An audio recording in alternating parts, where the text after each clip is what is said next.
আমাদের জান মালের বিনিময়ে আল্লাহ রাব্বুল আলামিন আমাদেরকে জান্নাতের ওয়াদা করেছেন। মুমিন ব্যক্তির এই কোয়ালিটি হবে।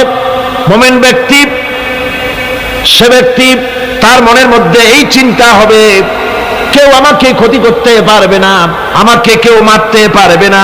ওয়ামা হুম বিদাল্লিনা বিহি মিন আহাদিন ইল্লা বিইذনিল্লাহ।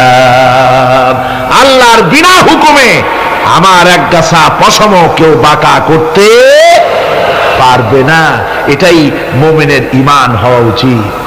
শুধু তাই নয়, মুমিনের কলিজার ভিতরে এ ধরনের সাহস থাকবে, বিশ্বাস থাকবে।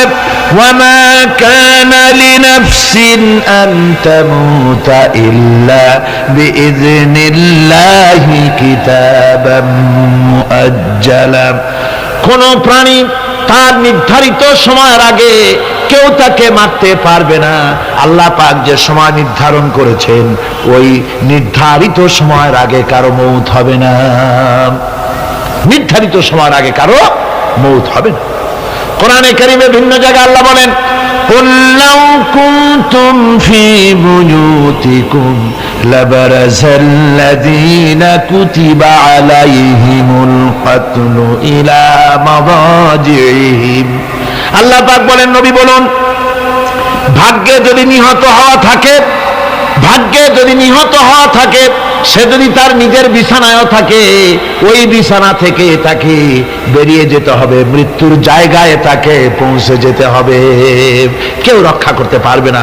মৌত যখন আসবে অবশ্যই মৃত্যুর কাছে তাকে যেতেই হবে। আমার বন্ধু, মনে পড়ছে সেই দার্শনিকের কথা। একজন দার্শনিক নৌকায় চড়ে যাচ্ছে কোথাও, তো নৌকায় চড়ে যাচ্ছে, দার্শনিক একা, মাঝি নৌকা বাঁধছে। দার্শনিক মানুষ তো, মাথার মধ্যে দর্শন গিজগিজ গিজগিজ করছে, কথা বলার লোক পায় না। এখন মাঝির সাথেই কথা বলার সিদ্ধান্ত নিল। শেষ পর্যন্ত বলল, রে মাঝি, কত বছর নৌকা চালাও? তা তো বহুত বছর, জীবনটাই কাটাই দিলাম। তা ভূগোল চেনো? ভূগোল কখনো দেখেছো? কই যে না, ভূগোল আমি দেখবো কোথাতে, আমি হলাম গরিব মানুষ, এগুলি ধনীদের কাম, তারা হয়তো খায় টায়, আমি ভূগোল দেখিও নাই, খাইও নাই। বলে আশ্চর্য কথা, ভূগোল মানুষে খায় নাকি? জীবনটা তো সারে নেই, নষ্ট করে ফেলাইছে। মাঝি দাঁতগুলো বাইর করে দিয়ে বলতেছে, স্যার হইতেও পারে। কিছুক্ষণ পর দার্শনিক বলছে, এই বেটা, দর্শন বোঝো? স্যার খামোখাই শরম দিচ্ছেন, এ সমস্ত বড় লোকের খাবার, ওগুলি আমার সামনে বলে লাভ নাকি? আমরা গরিব মানুষ, এগুলি আমরা কোনোদিন দেখিও নাই, খাইও নাই। দার্শনিক বলছে, বেটা বেওকুফ, দর্শন মানুষে বুঝি খায়? তোর জীবন আটা নাই মিশা। মাঝি কয়, হইতেও পারে। এবার দার্শনিক বলছে, বেটা কিছুই তো জানো না, খালি দাঁত বাইর করো, ইতিহাস চেনো? মাঝি বলছেন, স্যার এইবার একটা কথা বলছেন যেটার সাথে কিছুটার মিল আছে, আমি খাইছি। সেটা হচ্ছে, বাপ গরিব ছিলেন, কিন্তু মাঝে মধ্যে শীতের মৌসুমে পাতিহাঁস জবাই করে আমরা খাইতাম,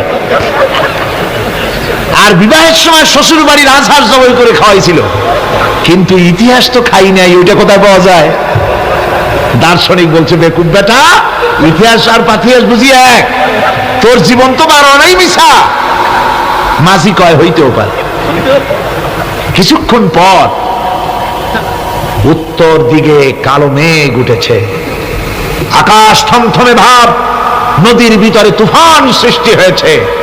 মাঝি বলছে, স্যার সাঁতার জানেন? কয় যে না মাঝি, সাঁতার তো জানি না।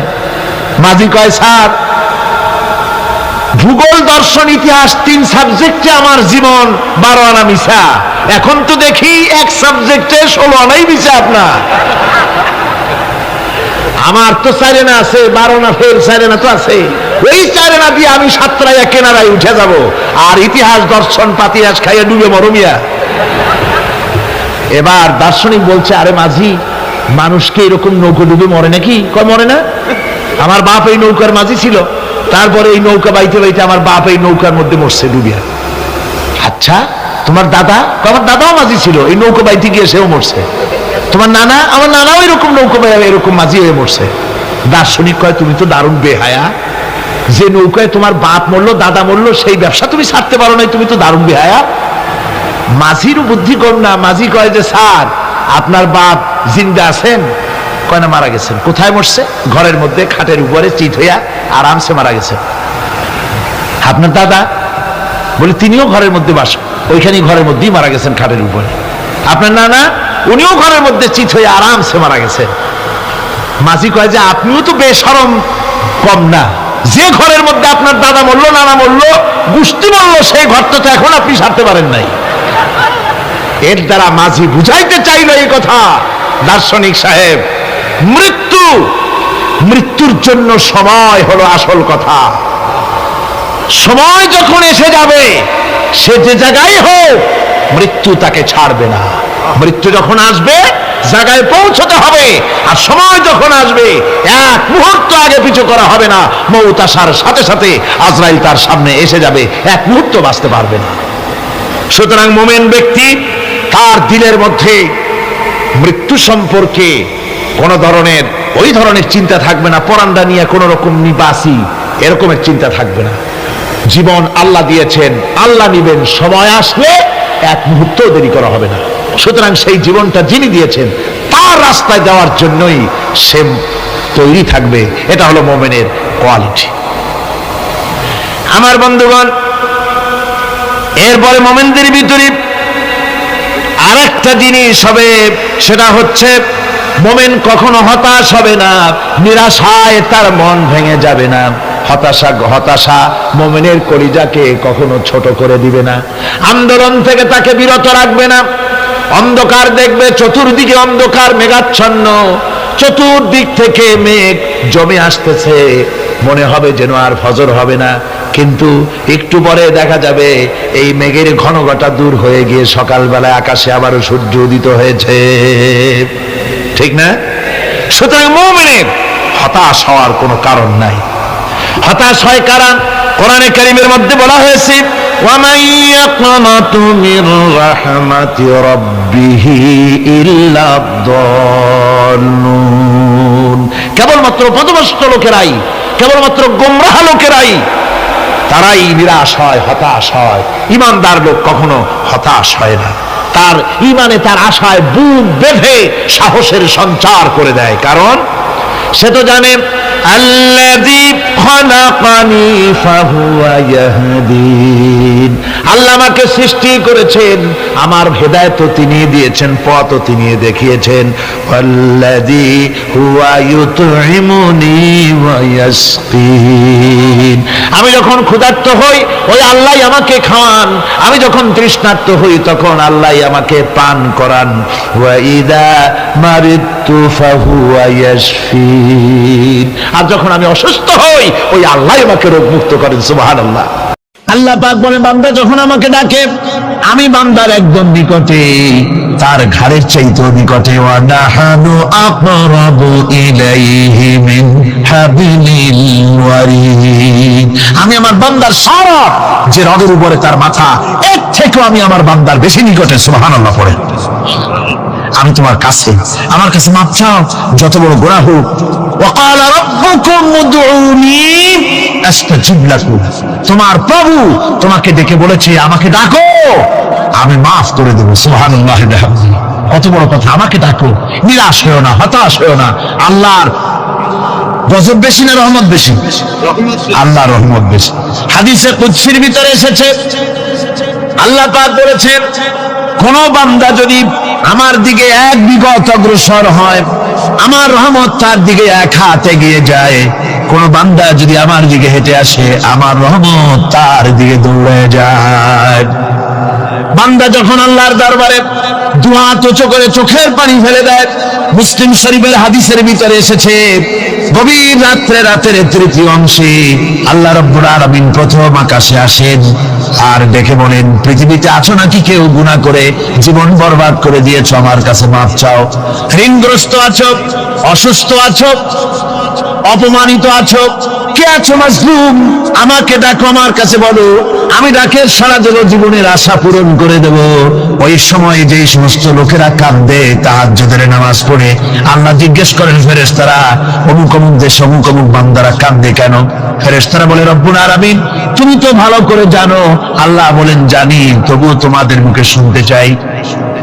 তারা বলে, রব্বুল আলামিন তোমার এই বান্দা গুনাহ করেছি, গুনার জন্য মাফ চায়, জাহান্নাম থেকে বাঁচতে চায়। আল্লাহ পাক বলেন, ফেরেশতারা আমার এই বান্দারা আমারে দেখেছে নাকি? বলে দেখে নাই। বলে আমার দোজখ দেখেছে নাকি? বলে না, তাও দেখে নাই। আমার বেহেশত দেখেছে নাকি? বলে না, তাও দেখে নাই। আল্লাহ পাক বলেন, ফেরেশতারা সাক্ষী থাকো, ওরা আমাকে দেখে নাই, আমার বেহেশত দোজখ কিছুই দেখে নাই, শুধুমাত্র আমার নবীর কথা, আমার কোরআনের কথা বিশ্বাস করে আরামের ঘুমকে হারাম করে যেভাবে তারা কাঁদতেছে, সাক্ষী থেকে যাও ফেরেশতারা, আমার রহমতের দরিয়ায় জোশ মেরেছে, আমার ওই ক্রন্দনরত বান্দাগুলিকে আমি আল্লাহ মাফ করে দিলাম। সুতরাং মুমিন বান্দা যারা, আল্লাহর মুমিন বান্দা যারা, এই ঈমানের কোয়ালিটি, এটাও হতাশায় নিরাশায় ভেঙে পড়বে না। গুনাহ তো মানুষই করে, গুনাহ হয়ে গেছে, মাপ চাও। তোমার গুনাহ কদ্দুর? তোমার গুনাহ যদি হয় পাহাড় সমান, আল্লাহর রহমত আকাশ সমান। জাহান্নামের কঠিন শাস্তি থেকে বাঁচতে হলে আল্লাহর প্রতি ঈমান আনতে হবে। আর ঈমান আনলে যে কোয়ালিটিগুলি হওয়া উচিত, সেগুলি আমি আপনাদের সামনে আলোচনা করছি। এরপর আরেকটি কোয়ালিটি হবে মুমিনের, তা হলো কঠোর কঠিন বিপদে অবিচল থাকবে, বিপদে ভেঙে পড়বে না। বিপদ আপদ, শত্রুতা, ক্ষয় ক্ষতি যা কিছু হয় সবই আল্লাহর পক্ষ থেকে, এটা মেনে নিতে হবে এবং ধৈর্য ধারণ করতে হবে। বিপদ মুসিবত শুধু উম্মতের জন্য নয়, দুনিয়ার সমস্ত নবীদের বিপদ এসেছে, হয় নাই? নবীদের বিপদ আসে নাই? কোরআনে কারীম থেকে শুনুন, আল্লাহ রাব্বুল আলামিন বলেন, ওয়া কাযালিকা জাআলনা লিকুল্লি নাবিয়্যিন আদুওয়ান মিনাল মুজরিমিন। আল্লাহ পাক বলেন, এমনি করে আমি সকল নবীদের শত্রু বানিয়ে দিয়েছি, সব পাপিষ্ঠ আর অপরাধ প্রবণ লোকদেরকে। প্রত্যেক যুগে নবীদের শত্রু ছিল, প্রত্যেক যুগে নবীদের কি ছিল? শত্রু ছিল। সে শত্রু কারা ছিল? আল্লাহ পাক বলছেন, নবীদের শত্রু ছিল পাপিষ্ঠ আর অপরাধ প্রবণ লোক, এরাই ছিল নবীদের দুশমন। রাসূলগণের অবস্থা যদি এই হয়, তাহলে তার উম্মত, ওই দিনের ধারক বাহক যারা, তাদের বুঝি বিপদ আপদ হবে না? নাকি হবে কিনা? তো ইসলামের বিরোধিতা যারা করে, কোরআনের পরিভাষায় বলা হয়েছে ইসলামের দুশমন, নবীদের দুশমন। দুনিয়ার সব পাপিষ্ঠ আর অপরাধ প্রবণ লোকেরাই ইসলামের দুশমন হয়, নবীদের দুশমন হয়। আজও দেখেন, আজও তাকিয়ে দেখেন, ইসলামী আন্দোলনের বিরোধিতা যারা করে তারা পাপিষ্ঠ চরিত্রের কিনা, তাকায় দেখেন, খুঁজে দেখেন, সর্বত্র খুঁজে দেখুন, খুঁজে দেখুন। যারা ইসলামী আন্দোলনের বিরোধিতা করে, যারা ইসলামকে মিটিয়ে দেওয়ার চেষ্টা করতেছে, যারা ইসলামকে মৌলবাদ বলে, ইসলামকে সাম্প্রদায়িক বলে, কোরআনে কারীমের কথা কত স্পষ্ট যে নবীদের দুশমন হয়, ইসলামের দুশমন হয় মুজরিম লোকেরা, অপরাধ প্রবণ আর পাপিষ্ঠ লোকেরা। আজও আমরা দেখতে পাই এই শ্রেণীর লোকেরা পাপিষ্ঠ এবং সবচাইতে সমাজের নিকৃষ্ট ধরনের চরিত্রহীন লোক। নামাজ নাই। আপনি খুঁজে দেখেন, ইসলামী আন্দোলনের বিরোধিতা যারা করছে, যারা নেতৃত্ব দিচ্ছে, নামাজ নাই, রোজা নাই, চরিত্র নাই, হজ নাই, যাকাত নাই, মদ, জুয়া, জেনা, ব্যভিচার ইত্যাদিতে লিপ্ত। চেহারা দেখলে ছেলেপেলেরা 2 গ্লাস পানি খায়, ভস্ম যায়। কথা ঠিক কিনা কয়? এই হলো অবস্থা। মারে কেন? মুমিনদেরকে, পয়গম্বরদেরকে, সাহাবীদেরকে এবং ঈমানদারদেরকে মারে কেন? তার কারণ হচ্ছে আল্লাহ রাব্বুল আলামিন বলেছেন, ওয়া মা নাকামু মিনহুম ইল্লা আইয়ুমিনু বিল্লাহিল আজিজিল হামিদ। কাফিররা ঈমানদার লোকদেরকে অন্য কোন অপরাধী নির্যাতন চালায় না, নির্যাতন চালায় শুধু এই কারণে, যেহেতু মুমিন লোকেরা পরাক্রমশালী, আল্লাহ রাব্বুল আলামিনের দ্বীনকে কায়েম করতে চায়, তার উপরে ঈমান এনেছে, এই কারণেই তারা মারে। ঠিক কিনা কন? যুগে যুগে নবীদের উপরে সাহাবীদের উপরে যে অত্যাচার হয়েছে, সেই অত্যাচার এই কারণেই হয়েছে, অন্য কোনো কারণে নয়। এই কঠিন বিপদে অবিচলতা এবং ধৈর্যের দৃষ্টান্ত নবীগণ পেশ করেছেন পৃথিবীর বুকে। আমরা দেখেছি ইব্রাহিম আলাইহিস সালামকে আগুনে ফালানো হয়েছে, আছে না কোরআন শরীফে? আমি কিন্তু গল্প করতেছি না, সব কোরআনের কথা। কিসের কথা? ইব্রাহিম আলাইহিস সালামকে আগুনে ফালানো হচ্ছে। অপরাধ কি?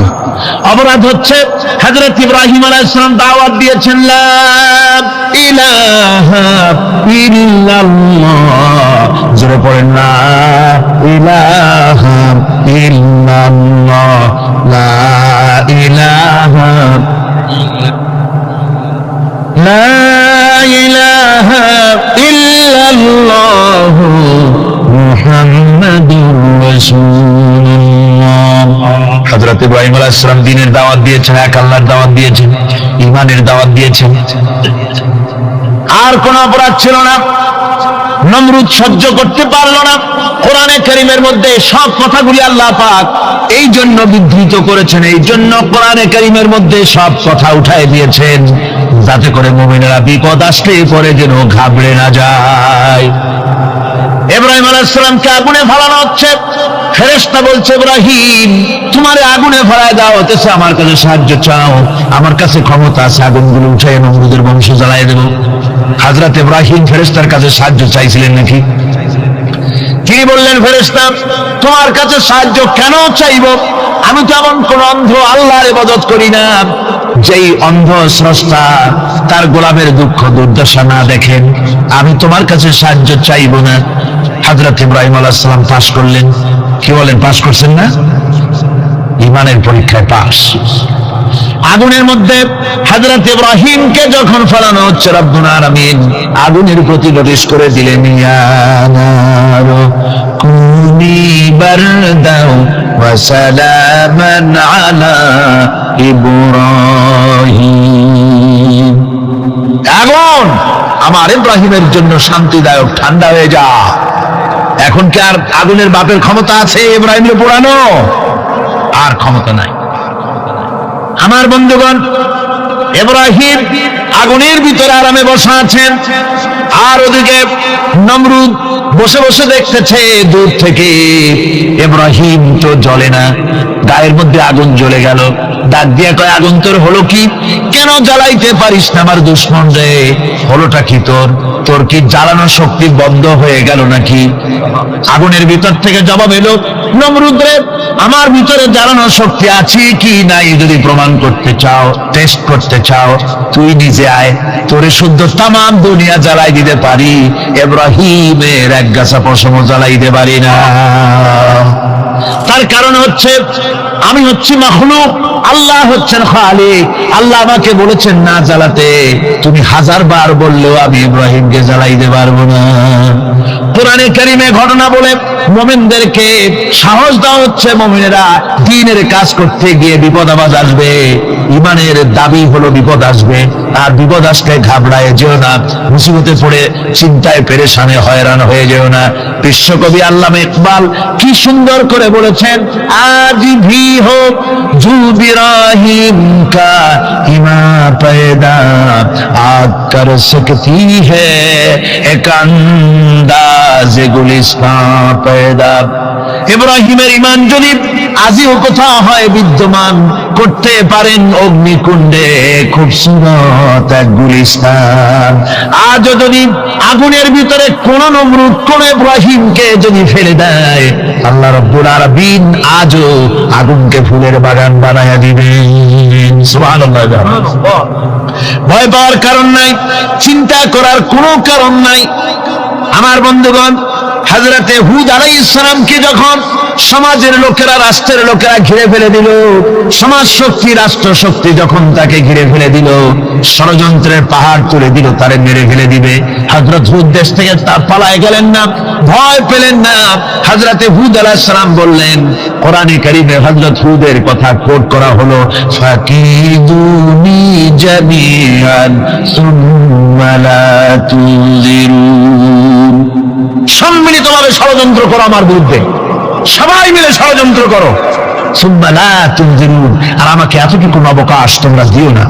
ইন্নী তাওয়াক্কালতু আলাল্লাহি রাব্বি ওয়া রাব্বিকুম, আমি ভরসা করেছি সেই আল্লাহর উপরে যার কুদরতি হাতের ভেতরে, যিনি আমাদের রব তোমাদেরও রব, আর যার কুদরতি হাতের ভিতরে তামাম পৃথিবীর জানগুলি যার হাতে, সে আল্লাহর উপরে ভরসা করেছি। ষড়যন্ত্র যদ্দূর আছে করতে থাকো, আমি ষড়যন্ত্র পরোয়া করি না। সুবহানাল্লাহ। এটাই হলো মুমিনের কোয়ালিটি। শুধু ঈমান, লা ইলাহা ইল্লাল্লাহু মুহাম্মাদুর রাসূলুল্লাহ, গরুর গোশত খাই, আর রবিউল মাস আসতে পরে ইয়া নবী সালাম আলাইকা, ইয়া রাসূল সালাম আলাইকা, তারপরে গরম গরম জিলাপি আর রসগোল্লা খাইলাম খুব বেশি করে, এর নাম মুমিন নয়। মুমিন হচ্ছে তার চলায় ফেরায় ওঠায় বসায় সাহসিকতার এক আন্দাজ তৈরি হবে সে। আমার ভাইয়েরা, বিপদে অবিচলতা আমাদেরকে পয়গম্বরেরা শিক্ষা দান করেছেন।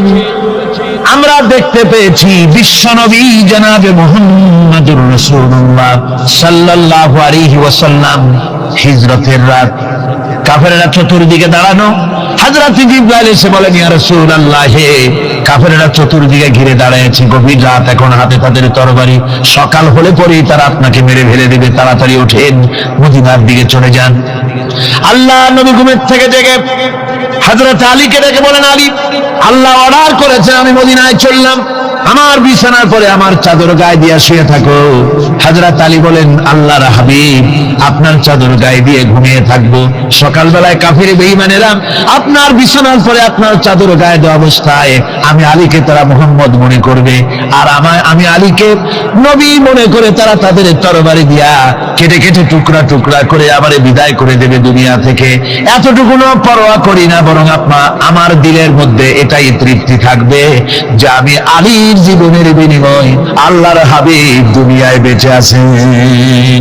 যে ব্যক্তি বিদ্রোহ করেছে এবং দুনিয়ার জীবনকে অগ্রাধিকার দিয়েছে, তার জায়গা হচ্ছে জাহান্নাম। জোরে বলেন নাউজুবিল্লাহ।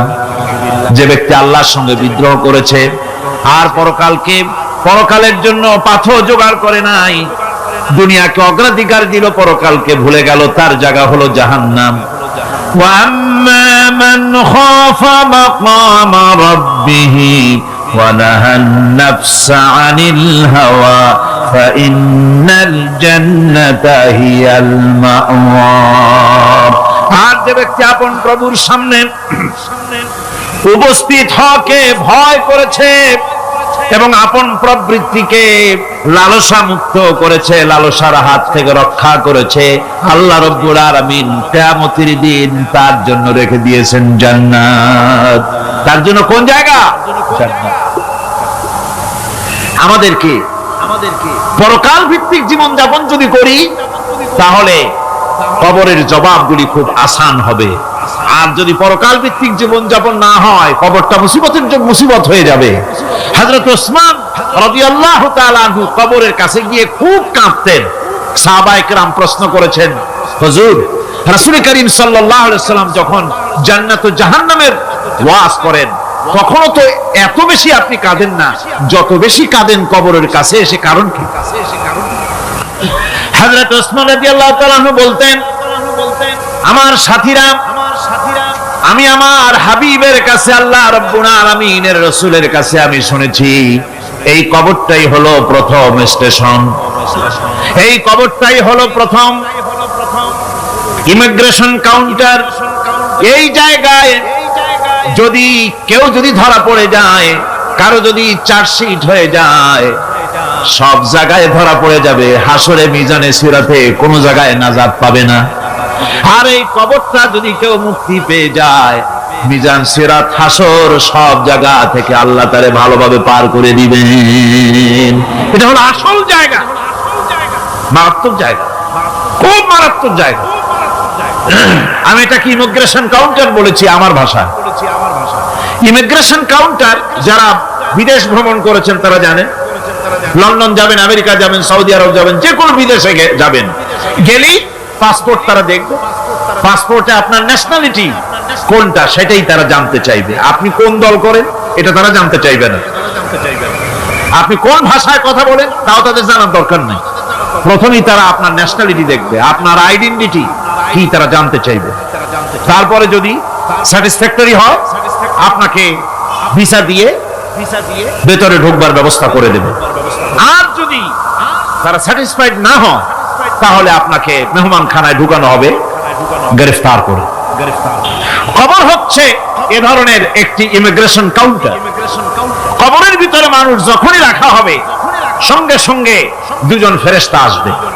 কবরের কাছে যারা এসেছিল দাফন হয়ে যাওয়ার পর এই লোকগুলি 40 কদম যেতে যতক্ষণ লাগে এর মধ্যেই দুজন ফেরেশতা এসে যাবে। এসে জিজ্ঞেস করবে মান রব্বুকা, তুমি কোন দল করতে? ওটা তাদের জানার দরকার নেই।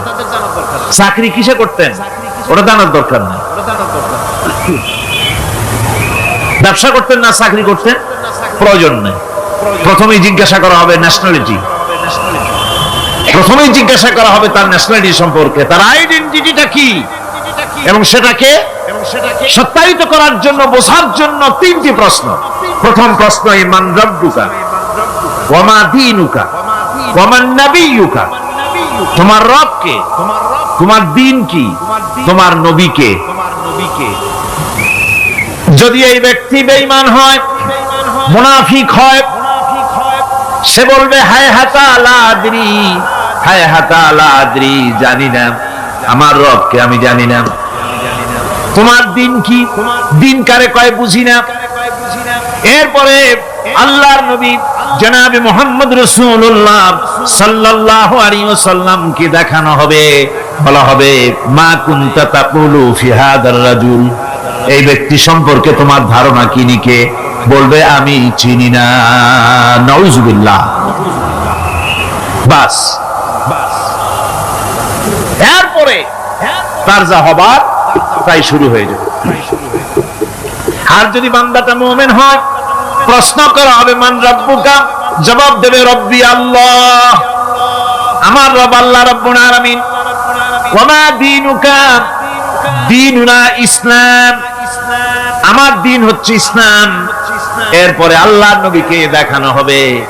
কয়েক রকমের বর্ণনা আছে, কোন বর্ণনায় আছে হুজুরের আকারে দেখানো হবে অথবা রাসূলকে সরাসরি দেখানো হবে। বলা হবে মা কুনতা তাকুলু ফি হাদার রাজুল, এই লোকটি সম্পর্কে ধারণা কি। মুমিন ব্যক্তি বলবে হাদা নবিয়ুনা মুহাম্মাদুর রাসূলুল্লাহ সাল্লাল্লাহু আলাইহি ওয়াসাল্লাম, ইনি আমার তো সেই নবী মুহাম্মাদুর রাসূলুল্লাহ সাল্লাল্লাহু আলাইহি ওয়াসাল্লাম। আমরা যদি এই রকমের জবাব দিতে পারি আল্লাহ কবুল করো। সকলে জোরে করো আমিন। জবাব হয়ে যাওয়ার পর গায়ব থেকে আওয়াজ আসবে ফাফরিশু বিল জান্নাতি ওয়ালবিসু বিল জান্নাহ, ও আমার ফেরেশতারা আমার এই বান্দাকে জান্নাতের পোশাক পরায়া দাও আর কবরটাকে জান্নাতের বিছানা বিছায়া দাও। জান্নাতের পোশাক পরায়া দাও, জান্নাতের বিছানা বিছায়া দাও। ইলা মাদ্দা বাসারিহি, তার চোখের দৃষ্টি যত দূর যায় কবরটা ততটা প্রশস্ত করে দাও। এরপর বেহেশতের পোশাক পরাইয়া বেহেশতের বিছানা বিছায়া ফেরেশতা বলবে নম কানাউমুল উরুস, ঘুমিয়ে যাও। দুলামিয়া যেমন বাসর সজ্জায় নতুন বউ নিয়ে আরামে ঘুমায়, এরকম আরামে ঘুমায় যাও। ইলা ইয়াউমিল কিয়ামা, কিয়ামত পর্যন্ত ঘুমায় থাকো, আরামে ঘুমিয়ে থাকবে। এরপরে সিংহায় ফুৎকার হবে, সিংহার ফুৎকারের আওয়াজে তার ঘুম ভেঙে যাবে। বলবে ইয়া ওয়াইলানা মান বা'থানা মিন মারকাদিনা, হায় আফসোস, আমার এত আরামের ঘুম থেকে কে আমাকে জাগ্রত করলো, আমার ঘুমটারে নষ্ট করলো কে।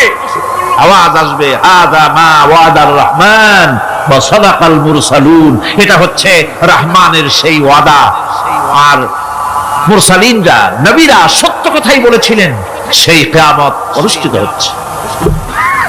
আমার বন্ধুগণ, সেজন্য এই দুনিয়ার মোহে পড়ে থাকলে পরে দুনিয়ায় যারা অগ্রাধিকার দিবে দুনিয়াকে পরকালের তুলনায়, জবাব দিতে পারবে না কবরের ভিতরে গিয়া।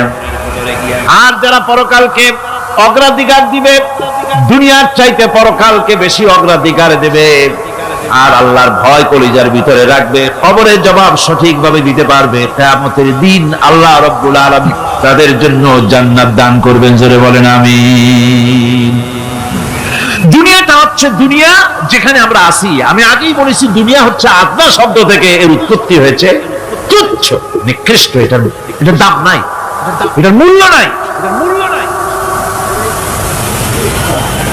হযরত ইবনে কাইয়িম রাহিমাহুল্লাহ নওয়ারাল্লাহু মারকাদাহু ওয়া জাআলাল জান্নাতা মাথওয়াহু, হযরত ইবনে কাইয়িম তিনি বলছেন, সুন্দর করে বলছেন দুনিয়া সম্পর্কে, মা মাদা ফিদ দুনিয়া আহলামুন ওয়া মা বাকিয়া মিনহা আমানি ওয়াল ওয়াক্তু বাইনাহুমা দাইউন। মা মাদা ফিদ দুনিয়া আহলামুন, জীবনের যে অংশ ফেলে এসেছি সেটা আজ একটা স্বপ্ন। ওয়া মা বাকিয়া মিনহা আমানি, আর জীবনের যে অংশ সামনে বাকি আছে সেটা এখন একটা আকাঙ্ক্ষা। ওয়াল ওয়াক্তু বাইনাহুমা দাইউন, আর এর মাঝখান থেকে সময় সব চলে যাচ্ছে। কত বড় কথা চিন্তা করেছেন? জীবনের যে অংশ ফেলে এসেছি তা আজকে স্বপ্ন, তা কি বলে স্বপ্ন, আর সামনে যা আছে সেটা আকাঙ্ক্ষা, আর মাঝখান থেকে সময় সব চলে যাচ্ছে। এরপরে তিনি বলছেন, وَمَنْ يَسْعَ بِالدُّنْيَا يَكُنْ مِثْلَ قَابِضٍ عَلَى الْمَاءِ خَالَتْهُ فُرُوجُ الْأَصَابِعِ। দুনিয়াদারের অবস্থা হচ্ছে এই, কেউ যদি দুই হাতে পানি খামসায় ধরে, দুই হাতে কি ধরছে বলে, দুই হাতে পানি খামসায় ধরেছে, খুব মজবুত করে ধরেছে, দুই মুঠ পানি, বলেন থাকবে কতটুকু? কতটুকু থাকবে? এক ফোঁটাও থাকবে না, কারণ তার আঙ্গুলের ফাঁক তার সাথে খেয়ানত করবে, আঙ্গুলের ফাঁক দিয়া পানিগুলি সব বেরিয়ে চলে যাবে। সুতরাং দুনিয়া যারা চায় তারা ঠিক পানি খামসায় ধরলে পানি যেমন হাতের ভেতর থেকে খেয়ানত করে চলে যায়, যারা দুনিয়া চায় দুনিয়াও তাদেরকে এভাবে ফাঁকি দিয়ে চলে যায়। তবুও দুনিয়ার মায়া মানুষের এত বেশি। আল্লাহর নবী বলেন, লাউ কানা লি ইবনি আদামা ওয়াদিন মিন যাহাবিন লাহাব্বা ইয়াকুনা লাহু সানিন, এই পৃথিবীতে যদি কাউকে একটা মাঠ ভরে যদি সোনা দেওয়া যায়, লোকটা বলবে রব্বুল আলামিন, আমি যদি আরেকটা মাঠ এরকম সোনা ভরা পেতাম, দ্বিতীয় আরেকটা মাঠ দেওয়া হলে আবার বলবে যদি তৃতীয় আরেকটা মাঠ সোনা ভরে যদি পেতাম। নবীজি বলেন, ওয়ালা ইয়ামলাউ জাওফু ইবনু আদামা ইল্লা তুরাব, মানুষের পেট 3.5 হাত মাটি ছাড়া, কবরের মাটি ছাড়া মানুষের পেট ভরবে না। আরো চাই, আরো চাই, চাওয়ার কোনো শেষ নাই। মানুষ এভাবে করে দুনিয়ার মহব্বতে এমনি পাগল হয়ে যায়, শুধু দুনিয়ার মহব্বত, পরকালকে বেমালুম ভুলে যায়। আমি কিন্তু এই কথা বুঝাতে চাই নাই যে পরকালের মহব্বতে, পরকালের ভয়তে বা পরকালের জন্য দুনিয়া আপনি বাজার ঘাট, বেচা কিনা, ব্যবসা বাণিজ্য সবকিছু ভুলে যান না, তা নয়। ভুল বোঝার কোনো কারণ নাই।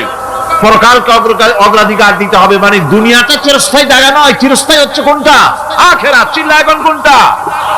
সুতরাং এখানে যা করতে হবে, আখিরাতে জবাবদিহিমূলক জীবন যাপন করতে হবে। আপনি ব্যবসা করবেন, ওজনে কম দিতে পারবেন না, আপনি খাদ্যে ভেজাল দিতে পারবেন না, চুরি করতে পারবেন না, ডাকাতি করতে পারবেন না, জেনা করতে পারবেন না, বদমাশি করতে পারবেন না, মদ খেতে পারবেন না, সন্ত্রাসী হতে পারবেন না, হাইজ্যাকার হতে পারবেন না, চাঁদাবাজ হতে পারবেন না, মুনাফাখোর হতে পারবেন না, আপনি চোরা কারবারি হতে পারবেন না, ঘুষখোর হতে পারবেন না, সুদখোর হতে পারবেন না। এই সব কাজ পরকালকে বিশ্বাস করলেই এ সমস্ত কাজ থেকে মানুষ বিরত থাকতে পারে। কথা ঠিক কিনা? এটাই হচ্ছে। সুতরাং এই পৃথিবী থাকবে না, এটা কি চিরকাল থাকবে না? এর একটা পরিসমাপ্তি ঘটবে। যেমন করে সারা বছর লেখাপড়া করার পর কলেজে, বিশ্ববিদ্যালয়, মাদ্রাসায়, হাই স্কুলে, সব জায়গায় সারা বছর লেখাপড়া করার পর যেমন পরীক্ষা দেওয়ার একটা দিন আসে, সারা বছর ব্যবসা করার পর হিসাব নিকাশ করার যেমন একটা সময় আসে, সারা মাস চাকরি করার পর বেতন পাওয়ার যেমন একটা দিন আসে, সারা জীবন চাকরি করার পর পেনশন পাওয়ার যেমন একটা সময় আসে, অনুরূপ ভাবে এই দুনিয়া যেদিন শেষ হয়ে যাবে, আল্লাহ নির্ধারিত সময় শেষ হয়ে যাওয়ার পর একটা সময় আসবে যখন আল্লাহ রব্বুল আলামিন সব শেষ করে দিবেন, লন্ডভন্ড হয়ে যাবে, কিছু থাকবে না। কোরআনে কারিমে আল্লাহ সব বলেছেন, কোরআনে সব আল্লাহ বলে দিয়েছেন। আল্লাহ পাক বলেন এই পৃথিবীর সব কেমন ভাবে ধ্বংস হবে তার চিত্র আল্লাহ পাক কোরআনে কারিমে তুলে ধরেছেন। ইযাস সামাউ ফাতারাত ওয়া ইযাল কাওয়াকিবু তাসারাত ওয়া ইযাল বিহারু ফুজ্জিরাত ওয়া ইযাল কুবুরু বু'সিরাত। যখন আকাশসমূহ দীর্ঘ বিদীর্ণ হয়ে যাবে, তারকাগুলি বিক্ষিপ্ত হয়ে ছিটকে পড়বে, আর সমুদ্রগুলি উচ্ছ্বসিত হয়ে পড়বে, কবরগুলি সব তার ভেতরে যা আছে উদ্গীরণ করে দেবে, তারকাগুলি স্থিমিত হয়ে যাবে। এরপরে সমস্ত আকাশগুলি কিতাবের পৃষ্ঠার মতো একটার পরে একটা ঠাস ঠাস করে পড়তে থাকবে, চূর্ণ বিচূর্ণ হয়ে ভেঙে চুরে একাকার হয়ে যাবে। পাহাড়গুলিকে উড়িয়ে দেওয়া হবে, চন্দ্র এবং সূর্য একাকার হয়ে যাবে। আল্লাহ রাব্বুল আলামিন বলেন ফাইদা বারিকাল বাসার ওয়া খাসাফাল কমার ওয়া জুমিআশ শামসু ওয়াল কমার। চক্ষু যখন বিস্ফারিত হয়ে যাবে, চাঁদ যখন তার আলো হারিয়ে ফেলবে, সূর্য যখন তার আলো হারিয়ে ফেলবে, চাঁদ আর সূর্য সব একাকার হয়ে যাবে, সেই সময়ের অবস্থাটা কি চিন্তা করো। মানুষ হয়রান হয়ে দৌড়াদৌড়ি করবে। ওয়াহুমিলাতিল আরদু ওয়াল জিবালু ফাদুক্কাতা দাক্কাতান ওয়াহিদা। জমিন এবং পাহাড়গুলির মধ্যে আল্লাহ রাব্বুল আলামিন সংঘর্ষ বাঁধিয়ে দিবেন, পাহাড়গুলি ভেঙে চুরে টুকরা টুকরা হয়ে যাবে, পাহাড়গুলি উঁচু করে জমিনের উপরে আছাড় মেরে আল্লাহ রাব্বুল আলামিন ভেঙে চুরে চুরমার করে দিবেন। সুবহানাল্লাহ। ওয়াতাকুনুল জিবালু কালইনিল মানফুস। পাহাড়গুলো পেঁজা ধোনা তুলার মতো করে উড়িয়ে দেওয়া হবে, পাহাড় উড়ে যাবে। সুবহানাল্লাহ। পাহাড় পাথরের তৈরি করা পাহাড়, এই পাহাড়গুলি তুলার মতো হয়ে উড়বে কিভাবে? আমি এই দৃশ্য নিজের চোখে কিছুটা হলেও দেখছি। আজ থেকে 10 দিন আগে আমি ইতালি সফর করে এসেছি। ইতালির রাজধানী রোম। রোম প্রাচীন সভ্যতার লালন ভূমি। কোরআনে কারিমে সূরা রোম রয়েছে, এই রোম সেই রোম। এখানের বাদশার কাছে রাসূল করিম সাল্লাল্লাহু আলাইহি ওয়াসাল্লাম হেরাক্লিয়াসের কাছে চিঠি পাঠিয়েছিলেন, সেই রোম। 12 থেকে 15 হাজারের মতো বাংলাদেশি মুসলমান সেখানে আছে। জুমার দিন যেদিন আমি গেলাম তার পরের দিনই জুমা ছিল। জুমার নামাজ পড়লাম ভ্যাটিকানের কাছেই বিশাল মসজিদ, ইউরোপের ভিতরে সবচেয়ে বড় মসজিদ এটা।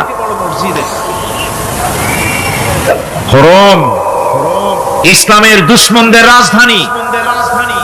সেইখানে যখন আযান হচ্ছে আশহাদু আন্না মুহাম্মাদার রাসূলুল্লাহ, আমার অনুভূতির কথা আপনাদেরকে বোঝাতে পারবো না, কি অনুভূতির সৃষ্টি হয়েছে আমার ভেতরে।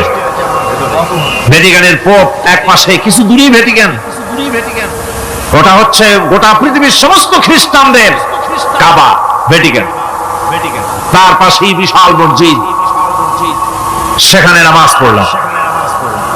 চিন্তার ভেতরে আসলো আল্লাহ রাব্বুল আলামিন তার হাবিবের নাম, তার তাওহীদ, তার সালাতকে কিভাবে বিশ্বময় ছড়িয়ে দিলেন। আবু জাহেল চাইছিল মুহাম্মদ সাল্লাল্লাহু আলাইহি ওয়াসাল্লামকে স্তব্ধ করে দেবে মক্কার জীবনেই। কত বদনাম, সাহের, কাহেন, কাযযাব, শায়ের, নাউযুবিল্লাহি মিন যালিক, কত গালাগালি করলো। আর আল্লাহ শোনালেন, হাবিব চিন্তার কোনো কারণ নাই, ওয়ারাফা'না লাকা যিকরাক, আমি আপনার প্রশংসা বিশ্বময় ছড়িয়ে দেব। সুবহানাল্লাহ।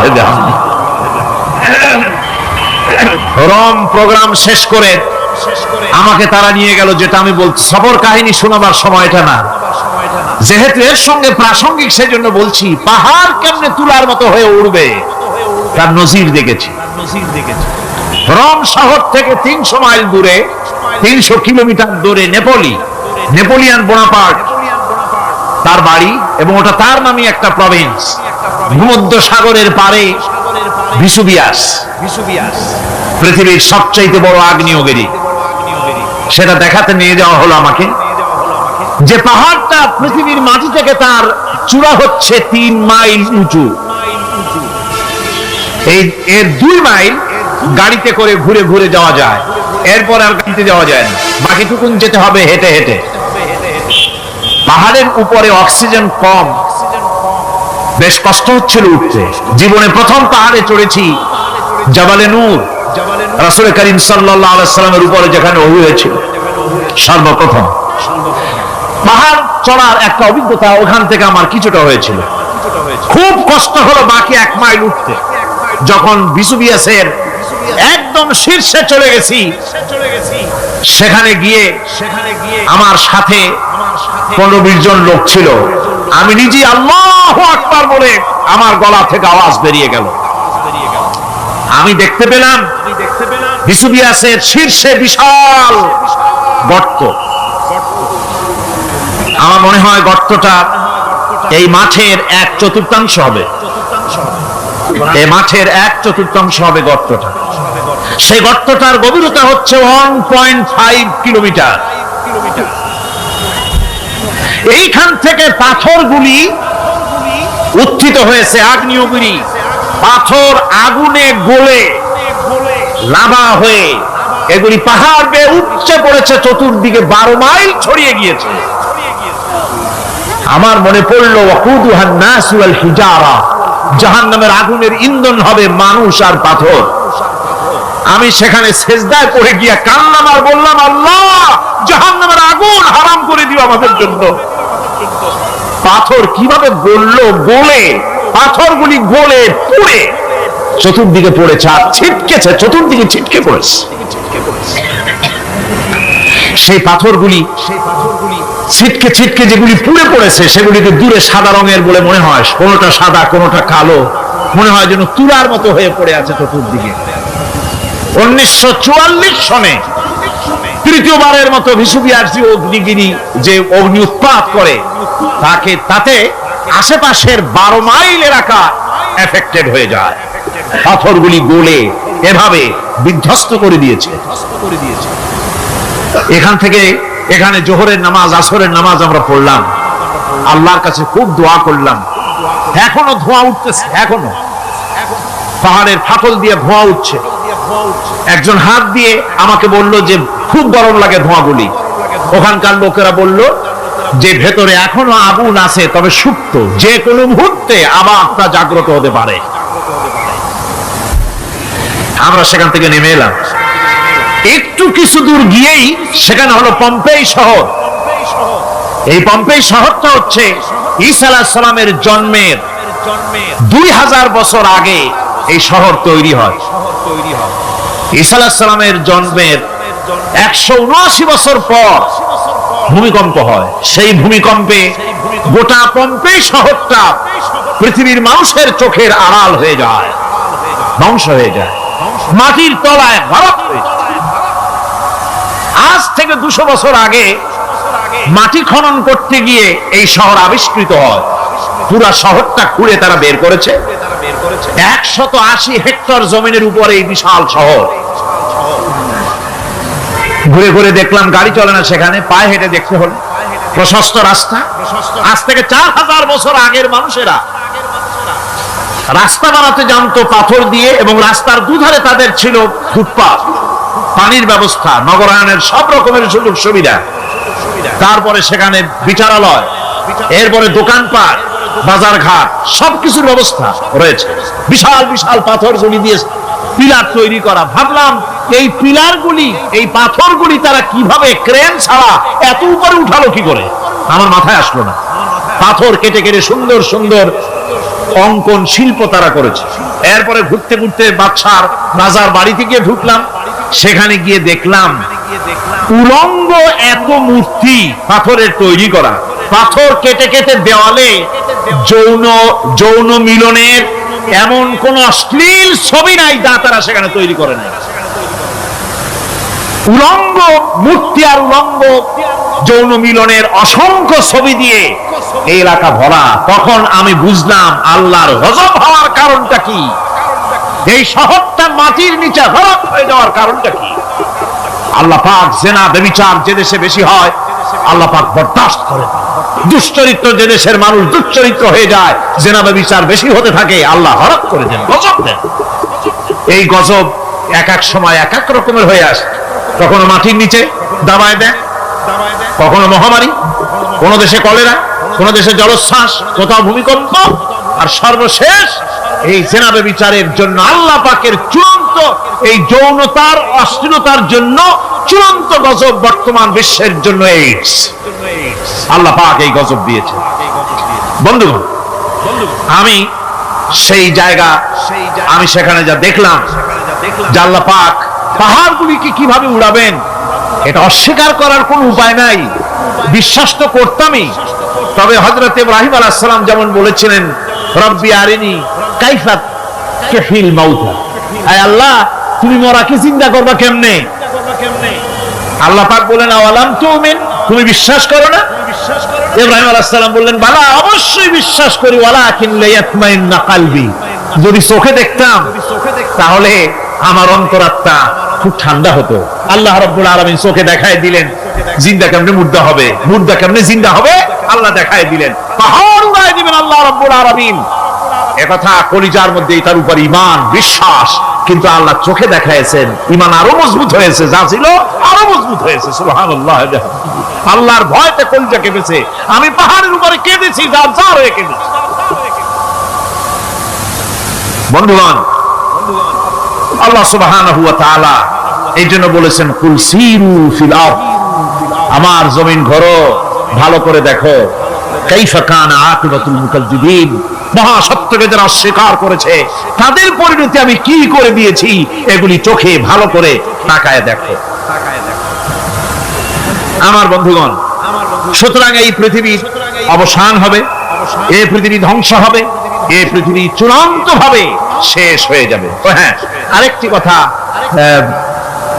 বলতে হয়, সেটা হচ্ছে যে এই রোম থেকে আর একটু দূরে 900 মাইল দূরে হচ্ছে সিসিলি।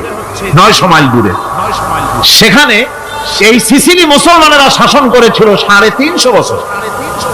সেই সিসিলিতে রয়েছে 360টা মসজিদ মুসলমানদের করা। সমস্ত মসজিদগুলি আজ তালা বন্ধ, একটা মসজিদও খোলা নাই। সেখানকার মুসলমানেরা ওয়াজ শুনতে এসেছিল রোমে। আমি তাদের জন্য পরামর্শ দিয়েছি যে গভর্নমেন্টের কাছে তোমরা দাবি জানাও যে অন্তত একটা মসজিদের দরজা আমাদের জন্য খুলে দাও। রোমের অবস্থানরত প্রবাসী বাংলাদেশি মুসলমানেরা আমাকে বলেছে, তাদের অনেকের বাড়ি চট্টগ্রামেও আছে, আমাকে বলেছে তাদের চোখে পানি আসছে বলার সময় যে চিরাময় তাফসীর মাহফিল যখন আসে কলিজাটা কাঁদতে থাকে যাওয়ার জন্য। তো যাওয়া তো সম্ভব না এত দূর থেকে, আমাদের সালাম বলে দিবেন যত লোক আসবে, আর আমাদের জন্য দোয়া করতে বলবেন যেন এই রোমের ভিতরে আমরা ইসলামের আদর্শের ভিত্তিতে আমরা যেন চলতে পারি। আপনারা দোয়া করুন তাদের জন্য। ভাইরা আমার, এই পৃথিবী একদিন পরিসমাপ্তি ঘটবে এবং আল্লাহর দরবারে আমাদেরকে উঠতে হবে এবং সেখানে আমাদের বিচার হবে। সেখানে আমাদের কি হবে? বিচার হবে।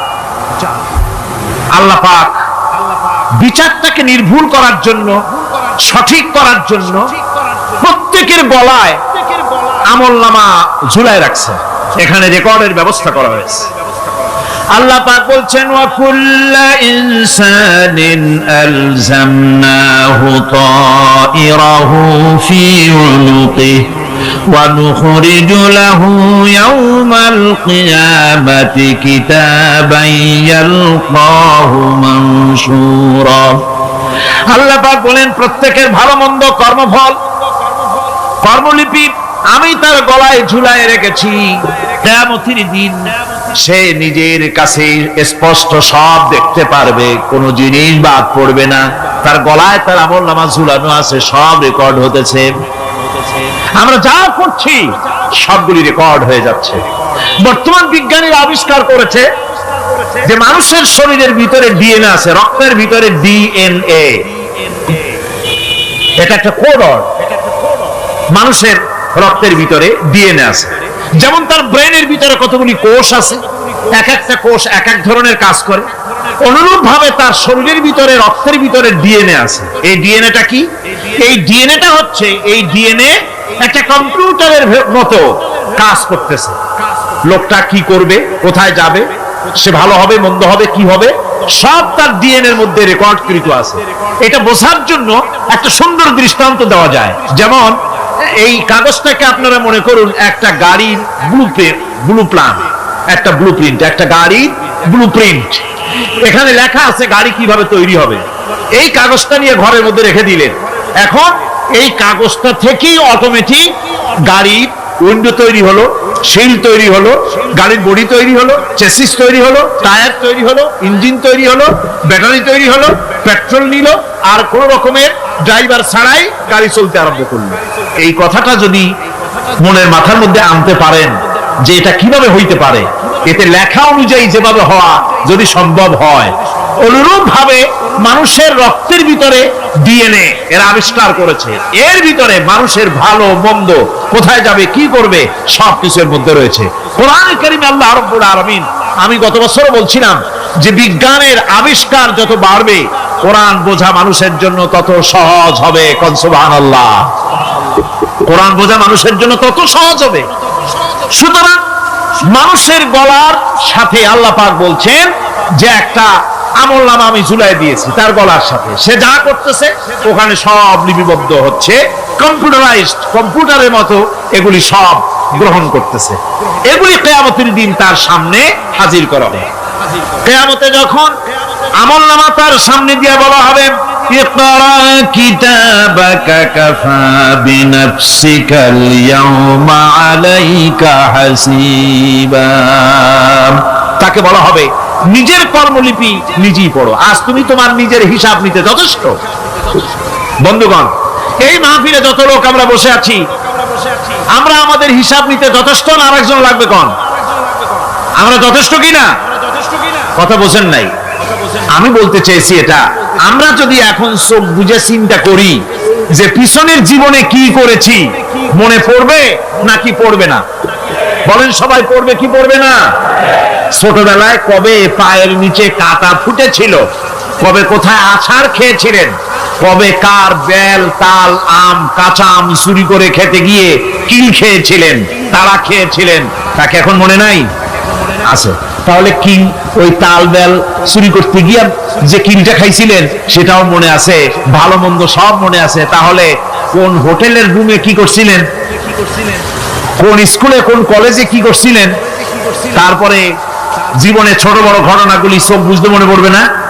এবার হিসাব করেন, মনে যদি পড়ে এবার হিসাব করেন আপনি জান্নাতি না জাহান্নামী। আপনি আপনার নিজের হিসাব নেওয়ার জন্য যথেষ্ট। তাকে হিসাব করতে বলা হবে, তোমার হিসাব, তোমার নিজের হিসাব নেওয়ার জন্য তুমি যথেষ্ট, তোমার হিসাব তুমি নিজেই করো, এটা পড়ো। আর সেই কিয়ামতের দিন কোন সাহায্যকারী মিলবে না। লান তানফাকুম আরহামুকুম ওয়ালা আওলাদুকুম ইয়াওমাল কিয়ামাহ। লান তানফা, কিয়ামতের দিন কোনো ফায়দা হবে না, অবশ্যই কোনো ফায়দা হবে না, কোনো উপকারে আসবে না। কিয়ামতের দিন তোমার সন্তান, তোমার স্ত্রী, তোমার মাল, তোমার সম্পদ কোন উপকারে আসবে না। কিয়ামতের ময়দানে সেদিন সব তোমার সাথে বিচ্ছেদ করবে, সব পালায় যাবে। সেখানে উৎকোষেরও কোনো কারবার নাই যে ঘুষ টুস দিয়া, ফেরেশতাদের কোন রকম বুঝবাজ দিয়া, আলাদা কোনো চোরাগলি পথ দিয়া একেবারে ফুট করে ভেস্তে চলে যাবেন, এমন কোনো সুযোগ নাই।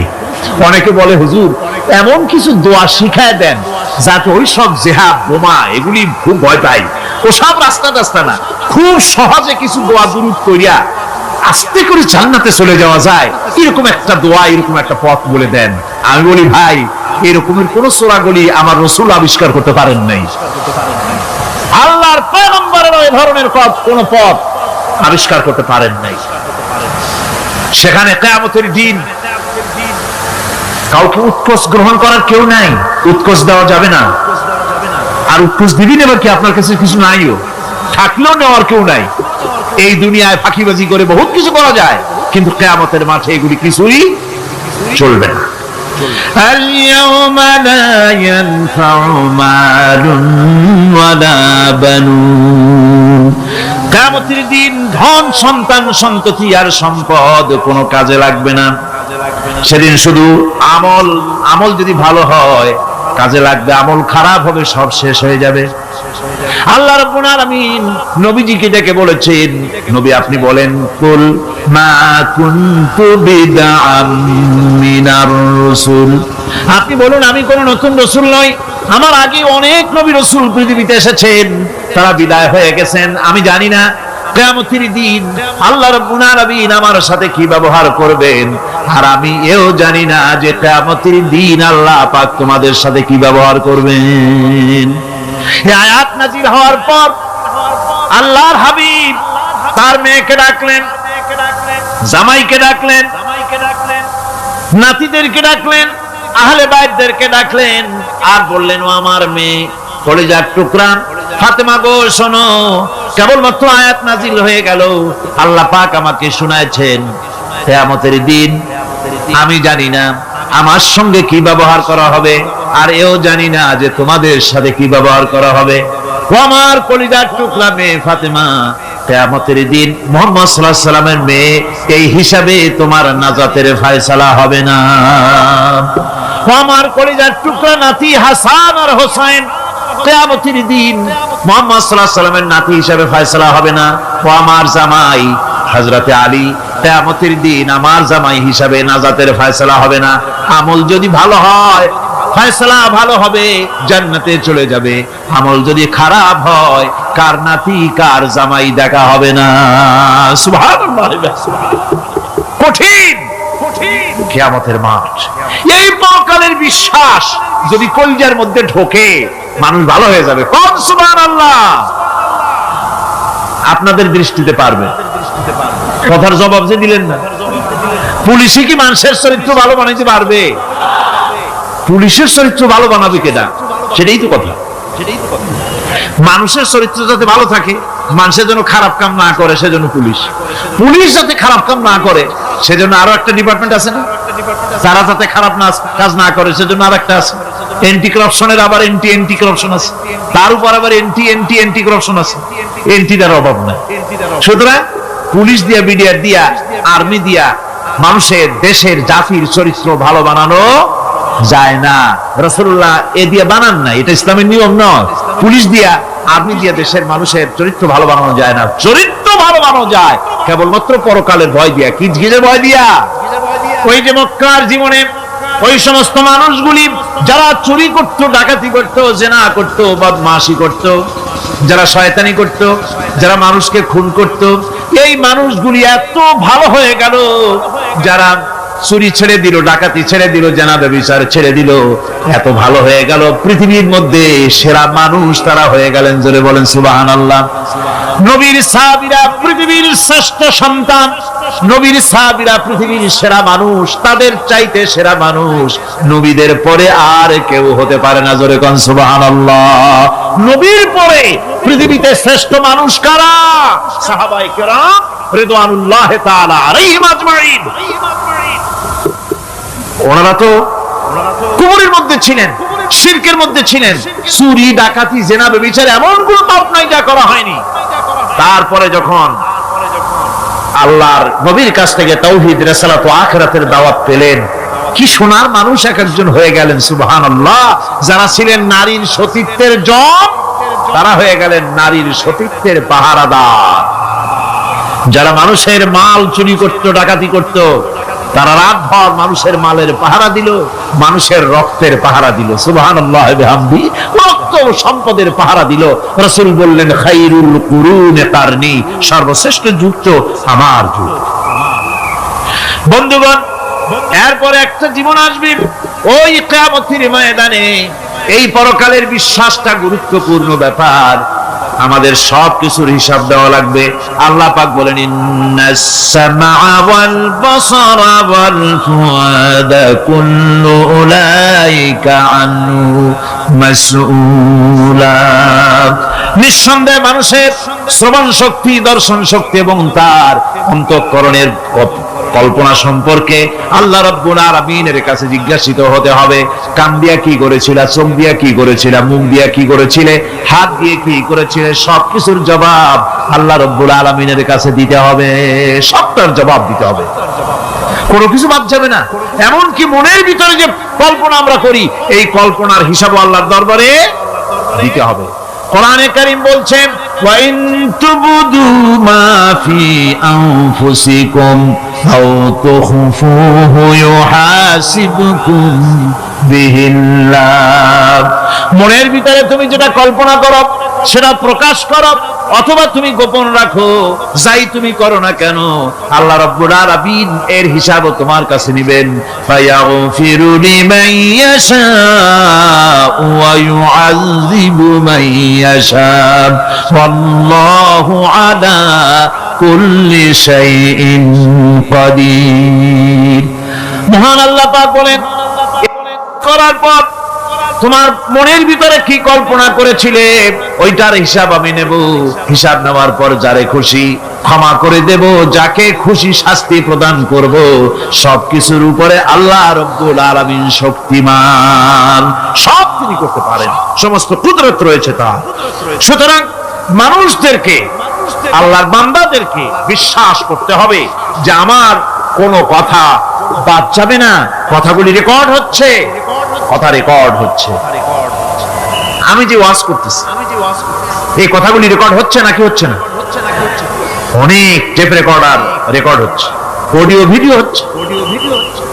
আজ থেকে 50 বছর পর যদি এই রেকর্ড বাজানো হয়, আমাকে যদি বলা হয় যে আপনি অমুক জায়গায় অমুক কথা বলেছেন, আমি যদি বলি না আমি কথা বলি নাই, তারপরে যদি রেকর্ড বাজানো হয়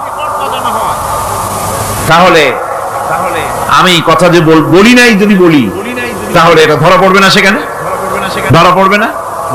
তাহলে এই মানুষের কথা প্লাস্টিকের ফিতায় রেকর্ড করে 50 বছর 100 বছর 200 বছর 500 বছর যদি প্লাস্টিকের ফিতায় এটাকে চলচ্চিত্র করে অথবা টেপ রেকর্ডারে করে যদি ধরে রাখা যায়, এই বুদ্ধিটা কে দিলেন কত দেখি? সবাই কন্যা বুদ্ধিটা দিলেন কে?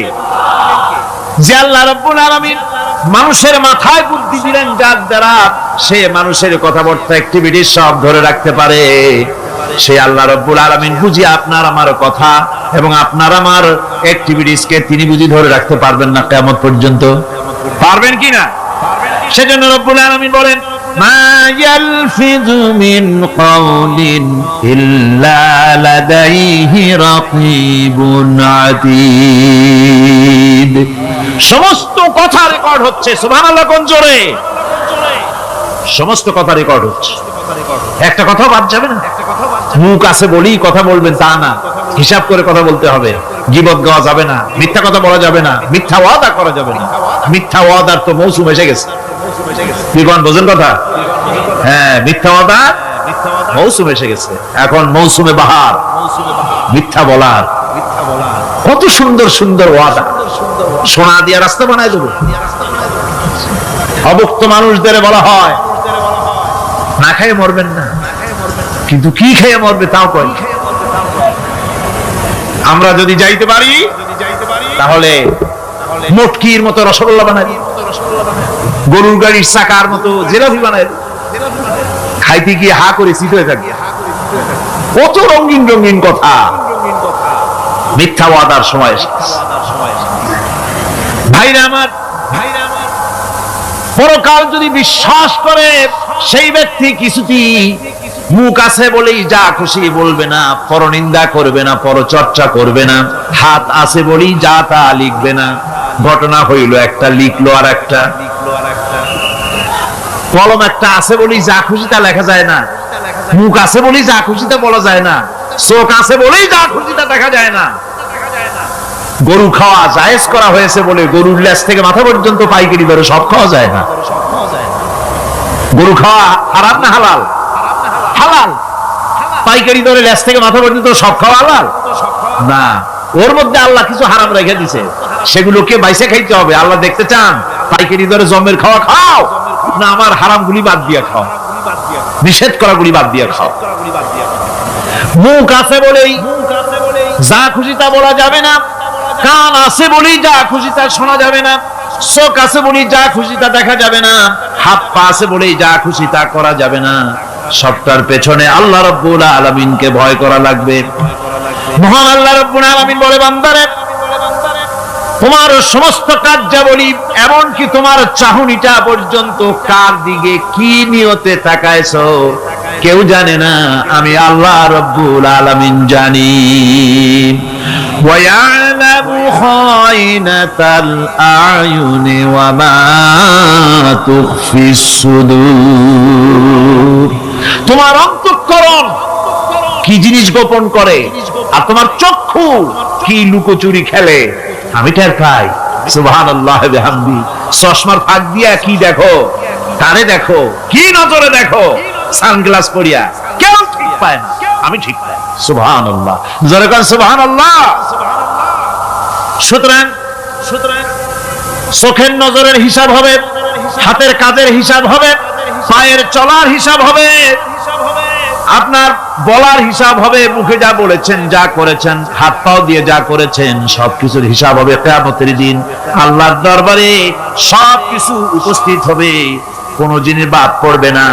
ফামান ইয়ামাল মিসকালা যাররাতিন খায়রান ইয়ারা ওয়া মান ইয়ামাল মিসকালা যাররাতিন শাররান ইয়ারা।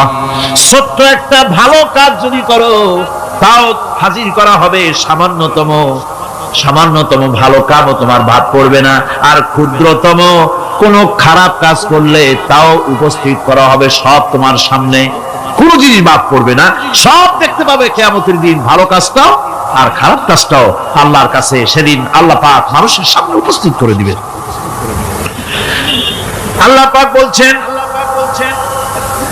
সেদিন এই জমিন তার ভিতরে যা লুকায়িত ছিল জমিন সব বের করে দেবে। কান্নাহুম জারাদুম মুনতাশির। টিড্ডি ফড়িংগুলি পোকাগুলি মাটির থেকে যেমন বের হয়, এ মাটির ভিতরে যা আছে কিয়ামতের দিন সব মাটি বের করে দেবে। ইযা যুলজিলাতিল আরদু জিলজালাহা ওয়া আখরাজাতিল আরদু আসকালাহা ওয়া ক্বালাল ইনসানু মা লাহা।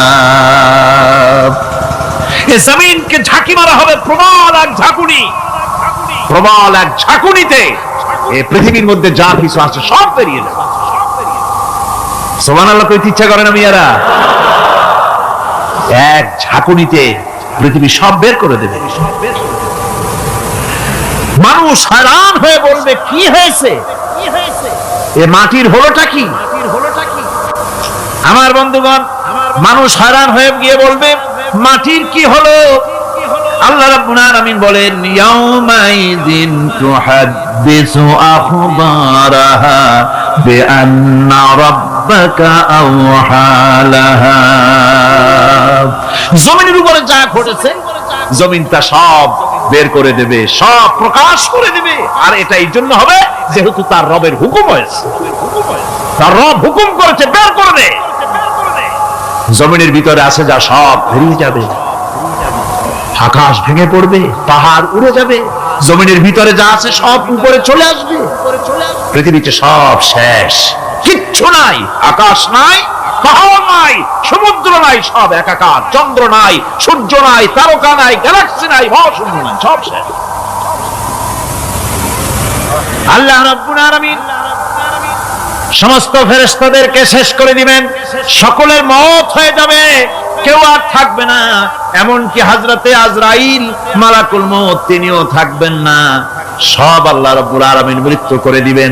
এরপরে আল্লাহ রাব্বুল আলামিন একা তিনি বলবেন ইয়া দুনিয়া, ইয়া দুনিয়া আইনা আনহারুকি, এ পৃথিবী, তোর সেই সমুদ্রগুলো কোথায়, নদীগুলি কোথায়? ইয়া দুনিয়া আইনা আশজারুকি, হে দুনিয়া তোমার গাছগুলি কোথায়? এত বন বনানি, এত গাছ ছিল। ইয়া দুনিয়া আইনা জিবালুকি, হে পৃথিবী তোর জমিনে যত পাহাড় ছিল, পাহাড়গুলি কই?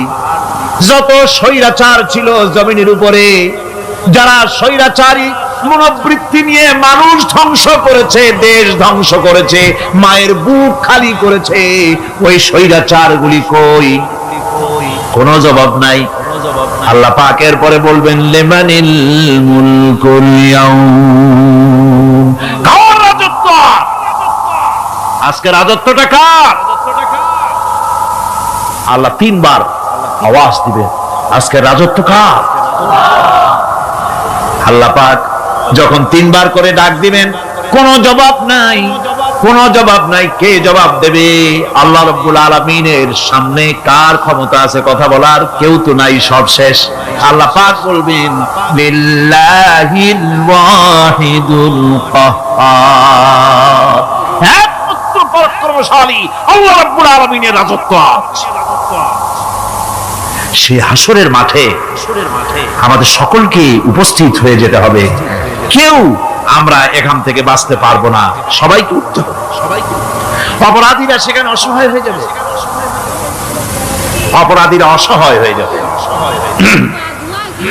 আল্লাহ পাক বলেন ফাইযা জাআতিস সাখাতু ইয়াওমা ইয়াফিরুল মারউ মিন আখিহি ওয়া উম্মিহি ওয়া আবিহি ওয়া সাহিবাতিহি ওয়া বানিহি, অবশেষে যখন কান ফাটানো আওয়াজ আসবে, এই আওয়াজ সেদিন মানুষ নিজের মা বাপ ভাই বোন সব থেকে বিচ্ছিন্ন হয়ে যাবে, সব একের থেকে আরেকজন পালায় যাবে, হারায় যাবে, কেউ কাউকে আর খুঁজে পাবে না।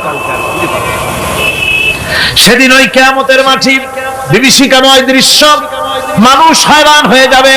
মাথার এক হাত অথবা অর্ধ মাইল অথবা এক বিগত এতটুকুন উপরে ওই প্রকাণ্ড সূর্যটার তাপ আসবে, গুনাহগারের মাথার চান্দি ফেটে গিয়া মগজগুলি গলে গলে নাক কান দিয়ে বেয়ে পড়তে লাগবে, জিহ্বাটা কুকুরের মতো ঝুলে নাভিস্থল পর্যন্ত পড়ে যাবে, মাটিটা সূর্যের উত্তাপে তামার মতো গরম হয়ে যাবে, সারা হাসর জুড়ে আওয়াজ হবে পানি পানি পানি। মানুষেরা হয়রান হয়ে যাবে সেই হাসরের ময়দানে। এই চরম কষ্টের ভিতরে আল্লাহ রাব্বুল আলামিন বলেন সেদিন দুটো ভাগ হয়ে যাবে, একদল মানুষের চেহারা আলোয় ঝলমল হয়ে যাবে, আর একদল মানুষের চেহারাগুলি কালো হয়ে যাবে। উজুহু ইয়াওমাইদিন মুসফিরাতুন দাহিকাতুন মুস্তাবশিরা ওয়া উজুহু ইয়াওমাইদিন আলাইহা গাবারা। আল্লাহ পাক বলেন এক শ্রেণীর মানুষের চেহারা হাস্যোজ্জ্বল ঝলমলে হয়ে যাবে, আর এক শ্রেণীর মানুষের চেহারাগুলি কালো হয়ে যাবে। তারহাকুহা কাতারা উলাইকা হুমুল কাফারাতুল ফাজারা। হাস্যোজ্জ্বল, স্বচ্ছন্দপূর্ণ, সুন্দর, উজ্জ্বল ঝলমলে চেহারা হবে ঈমান আনার কারণে, পরকালকে বিশ্বাস করার কারণে, আল্লাহ এবং রাসূলের কথা অনুযায়ী জীবন যাপনের কারণে চেহারাটা উজ্জ্বল হয়ে যাবে। আর আল্লাহর নাফরমানি, রাসূলের নাফরমানি, পরকালকে অস্বীকার করার কারণে কাফেরগুলির চেহারা, মুনাফিকগুলির চেহারা কালো হয়ে যাবে। তাদেরকে আলাদা করে দেওয়া হবে। ফামতাজুল ইয়াওমা আইয়ুহাল মুজরিমুন, মুজরিমদেরকে আলাদা করে দেওয়া হবে, দুইটা ভাগ হয়ে যাবে। এই চরম অবস্থা সৃষ্টি হবে কিয়ামতের ময়দানে। সেদিন রাসূল করিম সাল্লাল্লাহু আলাইহি ওয়াসাল্লাম উম্মতের জন্য সুপারিশ করবেন। সেই সুপারিশ যেন আমাদের করতে পারেন সেজন্য আমাদেরকে তৈরি করতে হবে, সে ধরনের যোগ্য আমাদেরকে বানাতে হবে। বন্ধুগণ, এই পরকালীন জীবন, এর সম্ভাবনা, এটা যে হবে এবং সেই পরকালে আমাদের সকলকে যে উঠতে হবে, কিয়ামতে আল্লাহর কাছে জীবনের সবকিছুর জবাবদেহি করতে হবে, এই ভীতি সৃষ্টি করতে চায় আল্লাহ পাক মানুষের ভেতরে। আল্লাহ পাকের চাইতে মানুষের কল্যাণকামী আর কেউ আছে? চিল্লায় কোন আল্লাহর চাইতে, বিশ্ববাসীর সৃষ্টি জগতের কল্যাণকামী আল্লাহর চাইতে, রাসূলের চাইতে বেশি কেউ কি আছে? সে আল্লাহ পাক সব বলে দিলেন, ওপেন সিক্রেট করে দিলেন, সব গোপন ফাঁস করে দিলেন। কেমনে বিচার হবে, কেমনে কিয়ামত অনুষ্ঠিত হবে, কেমনে কি হবে, সব খুলে খুলে আল্লাহ পাক বলে দিলেন আমাদেরকে ভালো হওয়ার জন্য। কোরআনে কারীম বলছে, লাইসাল বিররা আন তুওয়াল্লু ওয়ুজুহাকুম কিবালাল মাশরিকি ওয়াল মাগরিব। পূর্ব পশ্চিমে মাথা ঘুরানো, সার নত করা, মাথা ঘুরানো, মুখ ঘুরানো, এটাই কিন্তু সৎ কাজ এবং পুণ্যবান হওয়ার, সৎ কাজ করার, নেককার হওয়ার জন্য যথেষ্ট নয়, বরং ওয়ালাকিন্নাল বিররা মান আমানা বিল্লাহি ওয়াল ইয়াউমিল আখির। রব্বানা যালামনা আনফুসানা ওয়া ইন লাম তাগফির লানা ওয়া তারহামনা লানাকুনান্না মিনাল খাসিরিন। রব্বানা লা তুযিগ কুলুবানা বা'দা ইয হাদাইতানা ওয়া হাব লানা মিন লাদুনকা রাহমাতান ইন্নাকা আনতাল ওয়াহ্হাব। আয় আল্লাহ তাআলা, হাজার হাজার মুসলমান নরনারী ঠান্ডাকে উপেক্ষা করে তোমার দ্বীনের কথা শোনার জন্য, কোরআনে কারীমের কথা শোনার জন্য এই মাঠে এসে হাজির হয়েছে। আল্লাহ, তুমি দয়া করে মেহেরবানি করে আলোচনার সওয়াবটুকু হুজুরে নূর সাল্লাল্লাহু আলাইহি ওয়াসাল্লামের রূহ মুবারকে পৌঁছে দাও। রব্বুল আলামিন, আমাদের মধ্য থেকে যাদের মা বাপ দুনিয়া থেকে জন্মের মতো বিদায় হয়ে গেছে, আল্লাহ কবরে যদি আযাব থাকে দয়া করে আযাব মাফ করে দাও। আল্লাহ, আমাদের মা বাপের উপরে তোমার রহমত নাজিল করো। রব্বিরহামহুমা কামা রাব্বায়ানি সগীরা, রব্বিরহামহুমা কামা রাব্বায়ানি সগীরা। হে আল্লাহ রাব্বুল আলামিন, এই মাহফিলে যত লোক আছি আমরা, কার কোন ব্যাধি আছে, রোগ আছে, আমরা তুমি ভালো করে জানো। আমাদের প্রত্যেকের ব্যাধিকে তুমি শিফায়ে আজলা দান করে দাও। اللهم حبب إلينا الإيمان وزينه في قلوبنا وكره إلينا الكفر والفسوق والعصيان واجعلنا من الراشدين. ربنا تقبل منا إنك أنت السميع العليم وتب علينا إنك أنت التواب الرحيم. سبحان ربك رب العزة عما يصفون وسلام على المرسلين الحمد لله رب العالمين. واجعل آخر كلمتنا عند الموت لا إله إلا الله محمد رسول